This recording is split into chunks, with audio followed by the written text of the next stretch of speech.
l'élection qui ressort de cette rencontre, mais en même temps, c'est une rencontre qui nous ouvre des fenêtres de l'espoir. Et donc, nous revenons, je dirais, pas désespérés, mais convaincus que la lutte continue et qu'elle peut aboutir. Donc, nous avons beaucoup d'espoir parce qu'il y a des fenêtres d'espoir qui se sont ouvertes à Addis Abeba. Oui. Par rapport à ce que nous savons de la communauté internationale, de l'Union africaine en particulier, il n'y a rien eu de nouveau, sinon la déclinaison en acte opérationnel de la décision que nous connaissons depuis longtemps.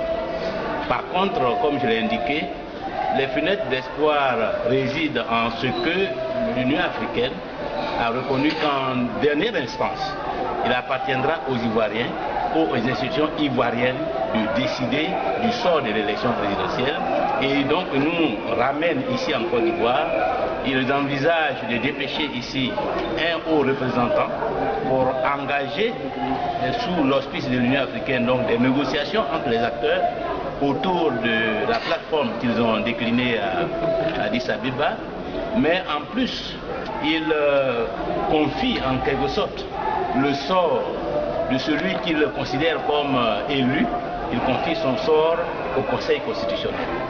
En définitive, ils reconnaissent, certes, qu'ils considèrent M. Alassane Ouattara comme élu, mais ils lui indiquent la voie de la légitimité et de la légalité.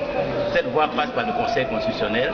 Et comme vous savez bien que s'agissant du Conseil constitutionnel, il y a un précédent, il y a des actes qui ont été posés, nous considérons donc que le Conseil constitutionnel saura dire ce qu'il a déjà dit et donc permettre en dernière instance au président Laurent Gbagbo de continuer à gouverner la Côte d'Ivoire et à être reconnu comme le président régulièrement élu et reconnu par les institutions de la République.